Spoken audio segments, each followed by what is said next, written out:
Hello everyone, I'm just taking a quick ride in the countryside in southern Ontario, Canada. And the reason why I'm taking this little ride, it's because I just have to clear my mind on a discussion I just got with one of my business partners around the death of George Floyd. And I really commend him for taking that first step and calling me to just ask and see where I was at with everything that transpired with the death of this gentleman, which is really a tragedy. And what I got from it is that it's really important that we have these dialogues, because we live in a society where we try to avoid these kind of discussions because it is trouble at work, in our relationships. But talking about this in a respectful way is one of the things that really will help us to get out of this situation. The other thing is, it just got me present to the fact that this is a question that everyone should ask themselves. What does the death of George Floyd means for me individually? I had this feeling of pain inside of me, and at the same time a feeling of powerlessness, because I knew once the noise and protests around the death of Floyd subsides, we will go back to our little lives, and until we face something like that, and then we're back on the streets. And if there is anything that has to be done, it's as if it is just relegated to the fact that America has to figure out its policies and police brutality, making it solely an American problem. But the way I feel being outside of America, but also the number of the diverse group of people who took it to the street to express their indignation for what has transpired, shows that it is not just an American problem. It's not just a racial issue. It is more than that. It is actually a European issue. It's an African issue. It is a Caribbean issue. It is a Chinese issue. It is a Middle Eastern issue. It is a Japanese issue. If that is the case, the solution should come from multiple places. I can only talk to the African solution because I come from Africa. And what I've realized is that at the core of George's death, there is a lack of respect. And it's not just a lack of respect for human life. It is a lack of respect for the individual, the black man and woman individual as a person. And because respect is mostly something that is earned, it puts the solution to this right in our hands as an individual black man, or collectively as an African. I hate identity politics, but really this brings it to the fore that as an African, there is a way this affects me, and there is a way I can contribute to a solution as an individual, but also as part of the African community or a black person.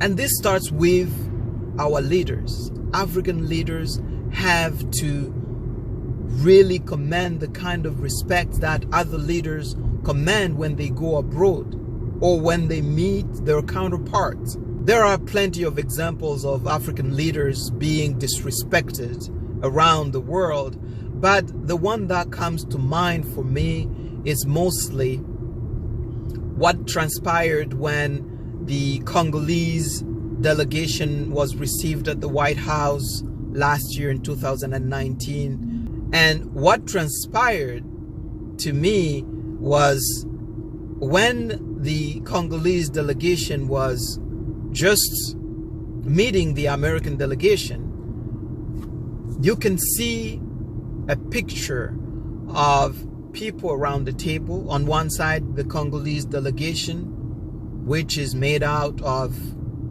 black male, and the fact that they're all male is another issue that we can discuss at a later date. But on the other side as well, you see white male representing the American interest.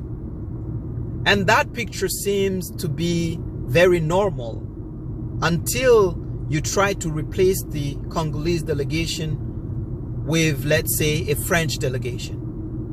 You will realize that on the other side of the table, the American delegation will almost not change. It will still be a group of white male or female on the other side of the table. There is no way that when a French delegation comes to the United States, they will line up a group of African Americans to represent American interests in France. It will be mostly some people who have some ties with France. That is just showing the disrespect that African leaders are subjecting themselves to. One will argue that it is because there are not enough African American to represent the American interests in Africa. And that may be right.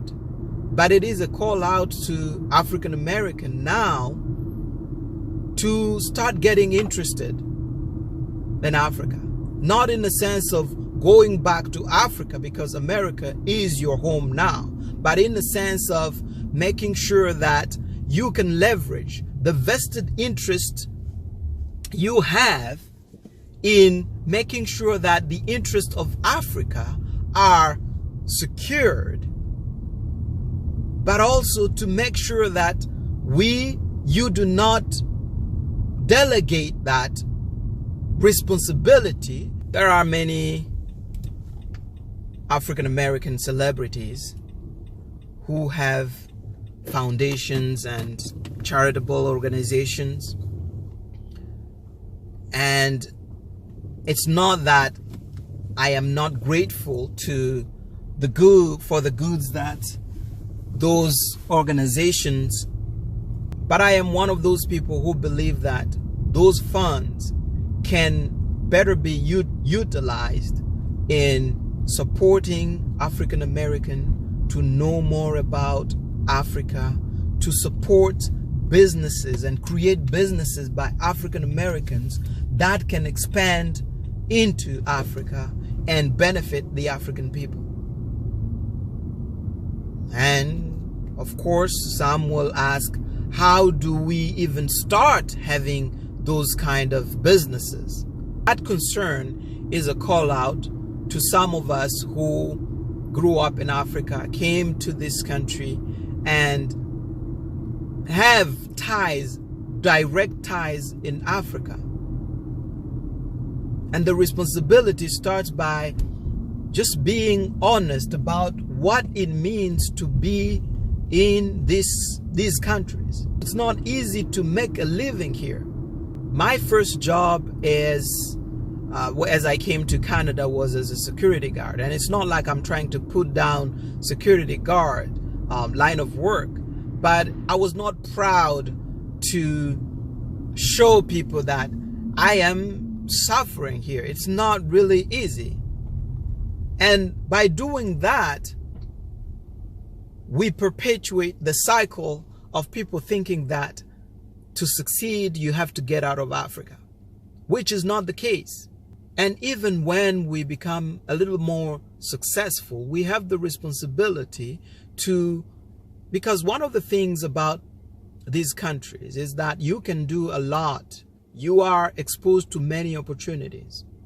And once you lock down something that you're passionate about, you can learn that business, and you can make sure that you are the conduit to transfer that knowledge and technology into actual businesses in Africa. That we can be the conduit between Africa and people, and African American or African Canadians who were born in North America, so that we can create those businesses. That responsibility is to make sure that we don't try to embellish our way of life here. And there are many people who have done just that. They've tried to create businesses, and many will actually say that it is very tough to do that, because when you invest in a business in Africa, people who are there, they do not appreciate that investment, and they feel like they can just take advantage of it because you will get some other money to send. And here it is a call out to some of our brothers and sisters in Africa to really appreciate the fact that we suffer. We suffer out here. It's not easy. Every time we wake up, the weather is good, really nice today. But just a few months back, it was snow all over. And we will wake up every single day in that cold, get on the road, on the highway. Maybe you will get into an accident. It's not easy. And if our brothers and sisters in Africa can understand and appreciate that the little $100 that we invest in a small business should be appreciated at its right value, so that we can all do that business, it will contribute to us gaining that respect. And people who are in Africa will say, okay, that is very noble to say. But the moment, there's no guarantee that that kind of business will prosper. Because the moment we start a business, you will have a flood of government agencies trying to get from you. You have taxes from here, you have this fees to pay, you have this. Everybody wants to get their share in a small business that is not even there yet. It's a full circle where we come back to our African leaders who need to create business environments that will allow for businesses that are created or that are in partnership between the diaspora and people who are locally in Africa to prosper. We hear a lot about special economic zones that are created in many major cities. In Africa, we should have special economic structures that allow partnership between local governments, local people, local citizens in Africa, the diaspora, and a link with the descendants of slaves that are now living in North America or anywhere in the world. You know, in Africa, we always say that our development will come through Africans being united. It is true. But this unity will not be possible unless we start by being united within ourselves, within our own borders. And that unity is not just about, clearing all the misunderstandings between the different tribes, because all these things have been exploited by the outside to make sure that we remain in the same situation. You have issues between the Hutus and Tutsis, the Banyamulenges and the Babembe, the Bavira, Bafulero, the Bashi, Barega, Baluba, Bakasai, and all sorts of other conflicts. And each country has its own, the Igbo and the Yoruba. And it doesn't limit there. It has to go beyond that. We have to unite with the diaspora, people who have left. We have to unite with the descendant of slaves that left our countries long time ago. We have a long history, more than 400 years of slave trade history. We are very behind. And if we continue to keep ourselves behind with all these petty conflicts, we'll never achieve true African unity as Kwame Nkrumah envisioned it. Because a house that is divided within itself cannot prosper. And African leaders have to understand that this is one of the keys for them to actually command the kind of respects they so desperately need. Because they may welcome you with pompous military parades and all that kind of thing, but deep inside, African leaders are considered as second-class presidents or leaders. They don't respect you the same way they respect the other presidents. Of course, there are levels to anything, and I would put my hand to cut that if there is a level, African leaders are at the bottom of that ladder of respect when it comes to our leaders going abroad or even inviting other leaders. They seem to tremble when other leaders come to our countries. And our leaders have to understand that it starts home. It starts with fostering better relationships between ourselves, but building also those kind of businesses, shifting our foreign policies and business policies to create these special economic structures that allow for respect. And as I said, it's not just an African issue. It's not just an American issue. It's a European issue. It's a Chinese issue. And everybody that has the power to derail that kind of path, all we are asking is, please, we know that there are natural resources that the world needs in order to continue moving. And that is fair. But what we need also is for us to develop the human resources that are capable of commanding and installing and making sure that we have the respect that we want, that we deserve. And everybody that is dealing with Africa, it's really clear to say that we do not need much of the aid.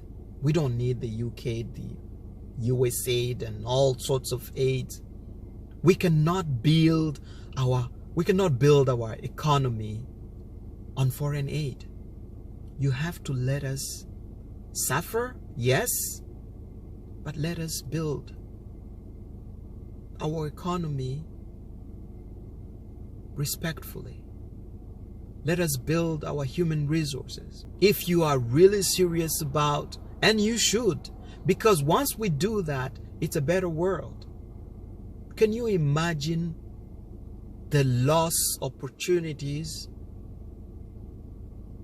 in terms of the contributions that African could have made in the world for these last 400 years? You see sparks of these examples here and there because we have great inventors. We have so many great people who have achieved greatness. But there are so many others in villages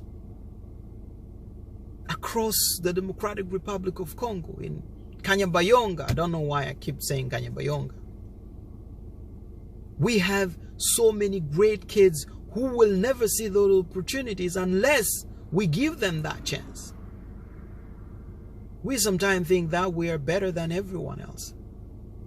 And humility is to really recognize that there are many kids who are not even born yet, but they carry with them the gifts that will change this world. It is in everyone's interest to let this potential be unleashed. And it's not out of revenge or out of hunger for power. It is because we all need a better world. And we can build a better world that way. I hope that my speaking on this issue just gives you also some time to reflect on what the death of George Floyd means for you individually, for you within your own race, because we're different. the fact is that we will continue to be different. But what does it mean? What is your role to play? Do you think that continuing to support the kind of policies that are making sure that Africans are still under the thumb of your own race is the best way to go? It is not. And do you think that it will be just business as usual, waiting for other nations to help us with foreign aid? We have so many great people working in NGOs because there's no other opportunities. But that is not an economy. I really hope that we can all, just in our small ways, try to contribute wherever you are, and especially if you are a black man or black woman. It is really an opportunity. It's a tragedy that George Floyd was killed in that manner, but it is also an opportunity to celebrate his life and his memory by making the needed change, not wasting time on things on entertainment. We cannot just be those who entertain the whole world. We have to transition from that state and contribute to building a better world. Thank you very much, and I'll talk to you later.